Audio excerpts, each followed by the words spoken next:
el mundo iba para los rumbos. Entonces, de alguna u otra manera, él comenzó a hacernos la vida de cuadritos, como se dice, ¿no? en el albur.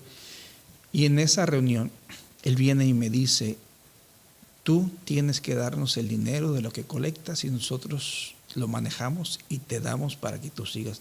Y yo digo, no te voy a dar nada. Y comenzamos a argumentar. Entonces otras personas también lo vieron mal. Dicen, no, es que cada uno de nosotros manejamos nuestro propio dinero. Dice, no, pero él está haciendo mucho dinero. O sea, yo ni carro tenía. O sea, todo el dinero se estaba reinvirtiendo porque como estaba creciendo mucho el grupo, comenzaron a crearse más grupos. Cuando yo entré solamente había 3 grupos. Y grupos me refiero a que ministerios. Había el ministerio que iba a la cárcel que acompañaba al padre Jeff. Todos los sábados íbamos y acompañábamos al padre Jeff, nos daban cartas, les dábamos cartas, porque era lo que se permitía intercambiar nada más. Entonces todos los miércoles nos reuníamos y respondíamos a las cartas y el sábado ya este grupo, que yo era parte de, las entregábamos a los presos. Y era una constante comunicación. Luego estaba otro que venía, dábamos comida. Y era otro que íbamos a los hospitales. Y yo estaba en los 3. Eventualmente creció tanto que entonces se dedicó otro ministerio. Fuimos a un lugar donde nos daban trailers de comida y una vez a la semana distribuíamos la comida en la iglesia a 400 familias. Entonces se hizo eso. Se hizo el deportivo. Se hizo el evangelizar. Íbamos a los lugares del área, tocábamos puertas y decíamos, mire, venimos de esta iglesia, nos permite pasar un momento y orar por usted. O mire, vamos a hacer esta misa, estamos colectando intersecciones, pues si usted tiene algo para que se ore. Y entonces comenzamos una actividad masiva en nuestra comunidad y funcionó, pero el obispo no le gustaba. Y total, en esa reunión se argumentó. Se levantó, me gritó, me aventó una pluma. Yo me levanté también molesto. Y entonces él tenía guardaespaldas, uno de ellos intercedió. Y me lo gritó. Me dice, estás excomulgado. Nunca más vas a recibir el cuerpo de Cristo. Y yo siendo yo. Yo llevaba mi mochilita, me acuerdo que yo agarro mi mochilita y le digo, pauleas en mi pueblo. Y las monjas las hacen de este tamaño. Para los que son de Salvatierra saben a qué me refiero. Hay unas madres capuchinas que las oleas que nos dan, ellas las hacen de esta manera y las venden al público, ¿no? En el jardín o el Día de los Muertos, y no las venden en paquetitos. Entonces yo a eso me refería, ¿no? Porque pues para el sabor de la olea, pues en mi pueblo yo las podía comprar. Terminó y yo regresé y les expliqué qué había pasado. Las personas me dijeron, ¿sabes qué? Te quedan la mitad de... tú sigue, aunque ya no vayas a las reuniones, mandamos a alguien más. ¿Ok? Terminé, entregué todo, porque Jóvenes para Cristo trabaja pues al estilo americano. O sea, yo era el líder, pero pues había la persona que era secretaria, había la persona legal, o sea, tenían todo pues, la formación. Entonces entregamos, lo pasamos a la siguiente administración o al siguiente liderazgo, y yo me retiré de ahí. Años después, en un supermercado, yo me encuentro a un amigo y me dice, Tony, dice, me voy a casar, dice, te invito. Y me dice, me voy a casar ahí en la parroquia, San Joseph se llama, y me va a venir a casar el obispo. Y le digo, ¿sabes qué? Me dice, no, es que ya cambiaron de obispo. Dice, ya me va a venir a casar, dice, te invito. Y ya fui, ¿no? Y de ahí fui a la recepción. En la recepción pues volví a encontrarme con muchas amistades ahí. Y el lugar tenía un deck, una terraza. Y yo salgo y estaba yo viendo la luna cuando de repente escucho la voz de alguien y me dice, tú eres el famoso Tony. Era el obispo, el nuevo obispo. Y ya cuando me dijo eso, digo, no, ya le contaban el chisme. Entonces ya yo volteé y ya lo saludé respetuosamente. Y comenzamos a dialogar. Y pese a que no fue muy larga, muy extensa el diálogo, él me dijo, ¿por qué no regresas a la iglesia? Y le dije, si ya conoce el chisme, ya sabe que me desterraron de la Iglesia Católica, me descomulgaron. Y entonces él me dio unas palabras que obviamente me reconstruyó esa parte. Me dijo, ningún hombre tiene el derecho a quitar la conexión con Dios. Eso es algo personal. En la que tú quieras regresar, yo mismo te doy la Eucaristía. Y eso me conectó nuevamente. No regresé a la Iglesia Católica, pero sentí como que esa piedra que yo venía cargando, me liberé.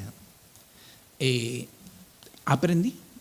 Ya para ese entonces, él sabía que yo era el famoso Tony, porque ya para ese entonces yo estaba formando parte de un grupo de investigación contra ex sacerdotes o sacerdotes por parte de abusos. Entonces ya se había corrido el chisme por ahí, porque yo comencé a preguntar. Y yo inicié en ese grupo también, sin búsqueda, por pura coincidencia, en esos lugares que nosotros íbamos a tratar de evangelizar y orar. Salió un día una persona donde se generó la confianza y me cuenta que él no quería regresar a la Iglesia Católica, pero cuando me lo decía, obvio que escondía algo, hasta tal punto que un día me confiesa, ¿no?, de que pues había sido abusado. Platicamos 2 ocasiones más. A la tercera, yo me acuerdo que yo iba los viernes, pero yo no tenía carro, entonces visitábamos varias casas. Y ese día visitamos otros lugares, o visité otros lugares. Ese día fui solo, visité otros lugares. Y yo le había pedido un favor a una persona que se me podía dar ride de regreso. Acordamos el lugar, le di la dirección. La persona viene y me dice, tengo un listado que te quiero entregar y te quiero platicar algo fuerte. Y en eso pitan el carro. Porque en ese entonces no había teléfonos, había beepers, pero había que ir o sea, estoy hablando de muchos antes. ¿Sí? Y yo no le tomé la acción y le digo, platicamos yo de noche. Digo, ya vinieron por mí, digo. Y me dice, ok. Agarra el lugar, la libreta donde tenía apuntado, estaba sentado en su sillón. No se levantó a despedirme, yo tampoco, por la prisa. Y me dice, cierra con seguro, por favor. Entonces puse el seguro, le cerré la puerta principal, estábamos en su sala. Su casa es una casa de esas antiguas en Santana, 3 escalones, piso en el último escalón y escucho el golpe, ¿no? Volteo y le grito a la persona que me estaba esperando en el carro, he shot. Sí. O sea, yo ya conocía ese ruido. Sí. Y traté de abrir, obviamente. Yo mismo había cerrado. Vi por la ventana y corrí el teléfono que sabía que estaba más cerca. Llamé, llegó las policías, abrieron, forzaban la puerta, pero yo no tenía vida. Y obviamente cambié con eso. Primero porque yo había sido la última persona que había estado con él. Afortunadamente llegó la persona que tenía confidencia y iban pasando otras personas que vieron y escucharon también el sonido. Pero cambié desde el punto en que siempre hay que dedicarle minutos a quien se está ahogando, porque puede ser la última tajada de aire. Y me fui del otro lado a tratar de cambiar el mundo, investigando cuántos más casos había. Porque yo dije, él me iba a dar una lista, ¿cuántos más? Y en pocos años, no fueron 2, no fueron 10, no fueron 100. No. Entonces comenzaron los miles, hoy día los podemos ver en películas. Y nosotros éramos nada más un grupito de los muchos grupos que había ya en Estados Unidos. Hace 2 años se generó una de las mayores al cerrar toda una diócesis en Chile por abuso. Y desde entonces he tenido la oportunidad de entrevistar un poco más de 70 ex sacerdotes, visitándolos en los lugares, tratando de obtener esa información Porque en psicología, y hoy día parte de lo que hago es ayudar a lugares a crear sistemas de prevención. Porque la gente asume que las mentes criminales o fueron gentes infantiles que nacieron con eso, abusos, golpes, falta de atención. No. Esa estadística está mala y lo he probado en múltiples ocasiones. Si el caso de que una mente criminal fuera que recibió abuso infantil, ¿por qué entonces yo no soy un criminal si a mí me golpearon toda mi infancia? Si el caso de que una mente criminal sea el que no tenga un hogar, yo nunca conocí a un padre. Mi madre nunca me dio un abrazo. Y como yo, vemos muchos de este lado ayudando a gente. Si el punto es que uno se asocia con personas, uno de mis hermanos todos los fines de semana se emborrachaba. Digo, hermano, pero ellos me llamaban carnal. Y mi otro carnal, desde que yo me acuerdo, él era distribuidor de droga. Porque yo no soy un distribuidor de droga. O porque yo soy un alcohólico. Entonces, he probado varios puntos del otro lado. ¿Por qué si la mayoría de los políticos, y especial los de mi pueblo, han nacido en buenas familias, bajo la unión de sus padres, han ido a buenas escuelas, no les ha faltado una buena nutrición, no les ha faltado el cariño y los abrazos? ¿Por qué entonces son corruptos? ¿Por qué entonces se encubren delitos? Entonces las mentes criminales no provienen de eso. Las mentes criminales se van formando con relación de aceptación. Claro. Y es ahí cuando las personas aceptan, sencillamente se van a convertir. Las personas que buscamos herramientas para tratar de blindarnos, de protegernos, entonces vamos a tratar de evitar eso. Wow, de verdad es de que todo lo has descrito muy bien y llegaste al punto de pues las etiquetas al final de cuentas, ¿no? Decías de que te etiquetan por ser amigo de ciertas personas, pero tú no eres esa persona. Te etiquetan por los abusos, que puedes tú también ser un abusador, pero no eres un abusador. Entonces vamos poniendo esas etiquetas en la vida de las personas, pero no conocemos el detrás, no conocemos la historia de esa persona. Como líder religioso, ¿qué es lo que puedes rescatar de esa parte? El apoyar a que las personas salven su alma. Son centímetros los que tenemos para hacerlo y muchas veces no estamos ahí como esos líderes religiosos, sino sencillamente representación de tradiciones culturales. Y hay una enorme diferencia entre una tradición cultural de que es ir a la iglesia cada 8 días, de que ir a peregrinaciones, de que ir a eventos religiosos, a salvar almas. Salvar almas es acción, no es juzgar, no es criticar, no es condenar. Si no vas a la misa, tendrás tus razones. Una misa no te salva, un servicio no te salva. Un hombre no te salva al final. No te salva, no. Yeah. Y algunas personas me han atacado cuando he hecho esto. Digo, es que Juan Antonio Ayala no ocupa un sacerdote para conocer a Dios. Juan Antonio Ayala no ocupa un pastor para conocer a Dios. Juan Antonio Ayala no ocupa al Papa para conocer a Dios.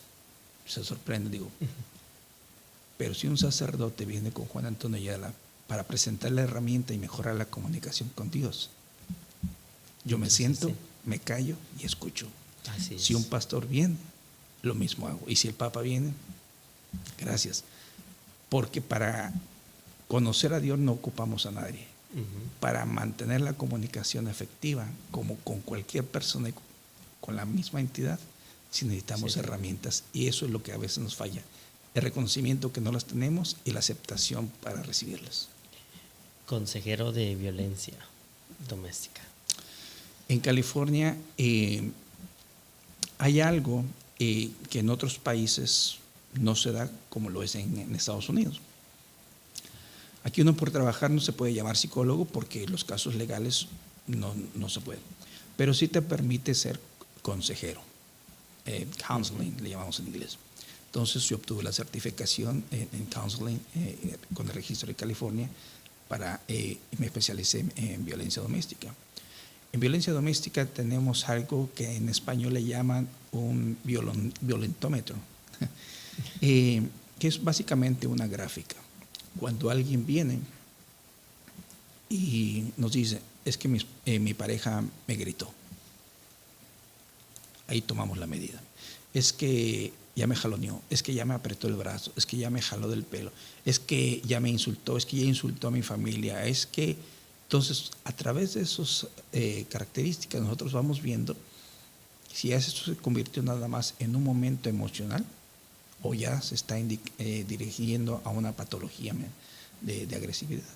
Entonces, cuando yo llegué y me dice, es que me golpeó, yo he tenido situaciones donde me dice, es que estoy aquí porque en la madrugada me golpeó, me salí y estoy esperando hacer tiempo para regresar. ¿Me permites un momento? Salgo y llamo a la policía. Ya platico, ¿no? Ellos usualmente 911 me dirigen, ¿no? Y ya yo explico, doy mis referencias, y entonces ya explico el caso y ya mandan el personal apropiado, y esa fémina es dirigida no solamente a otro nivel de consejería, sino también a asistencia, tanto para ella o si tienen sus hijos, y también para iniciar una nueva vida, pero a través de diferentes programas. Porque ya cuando una mujer es golpeada, es muy complicado que la mente varonil retroceda. Uh-huh. Que hay mujeres que regresan porque no les queda de otra, lamentablemente es otro de los puntos que hoy día está afectando mucho. Tenemos demasiados huecos emocionales y a veces usamos esos huecos emocionales para justificar las decisiones que tomamos o las aceptaciones que hacemos con otras personas, como en ese caso la violencia doméstica. Tenemos algunas etiquetas más, pero ya hemos hablado acerca de ellos. Pero si en ese momento quitáramos todas estas etiquetas, todos estos logros, todos estos títulos que de alguna u otra manera has logrado, algunos certificados, otros no los pudiste certificar por los sistemas, pero si nos quedamos con la esencia de Juan Antonio Ayala, el ser humano, este ser humano que ha tenido que decidir y enfrentar muchas situaciones. Hay una situación de la cual me gustaría, tal vez en una forma más, así corta, porque el tiempo no nos da, quisiéramos tener más extenso el programa, aunque también pudimos hacer una segunda parte, ¿no? Pero ese momento donde quisiste ya no seguir existiendo. Ha habido varios en mi vida donde lo pensé, pero donde tomé acción fue a los 13 años. Ahí sí fui a un lugar de un río, llamamos El Paraíso. Hay un árbol que cuelga sobre el río, puse la cuerda, me subí, me puse el resto de la cuerda sobre el cuello y sencillamente comencé a escribir mi última carta. Era mucha la presión. La persona que me ayudó a crecer desde niño, que ni siquiera mi abuela biológica era, pero fue la que me incursionó a ser parte de lo que yo soy. Cuando yo nazco, ya el padre de mis hermanos ya había fallecido. Y su mamá, a la cual yo le llamo abuelita, fue la que, ella nunca me metió una cizaña o nunca me desterró de parte de la familia, nunca hubo eso. A los 11 años, cansado de los golpes, un día llegó, me estaba golpeando una hermana y su novio, y llegó mi carnal, mi hermano, venía borracho, y se metió y le dijo, no, dice, a mi carnalito no lo golpean, dice, me lo llevo. Y dice, carnal, a ti no te quieren. Y me dijo la razón por la cual no me quería, que era básicamente que yo no era parte de la estructura familiar. Me ayudó porque yo ya estaba cansado. En esa misma semana me acuerdo que yo me enfrenté a mi madre, me regañó y me quiso golpear. Yo agarré una escoba y yo le dije, mátame, es tu última oportunidad que te doy, porque si no, algún día yo lo voy a hacer contigo. Yo estaba cansado. Y Para ese entonces mi único refugio era mi abuelita, que hacíamos dibujos, ella hacía poesías, yo aprendí a hacer poesías.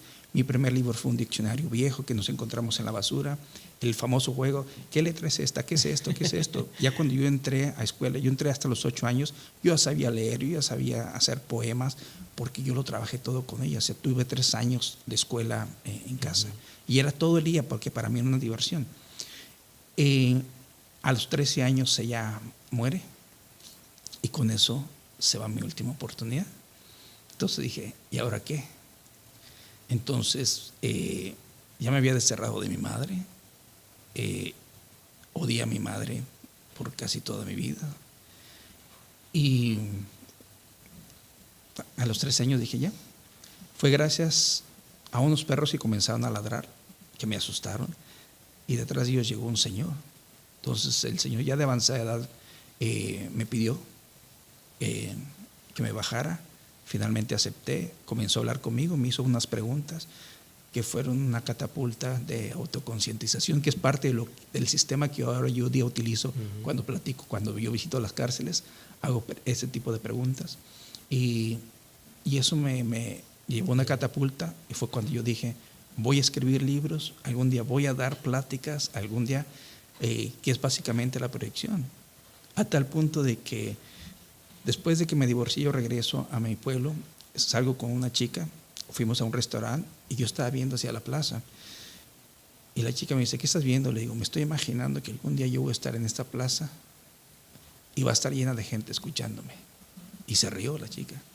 Me dice, Juan Antonio, a ti nadie te conoce en Salvatierra. Okay. 2 años. 2 años después, yo estaba llenando las escuelas y lugares, dando pláticas.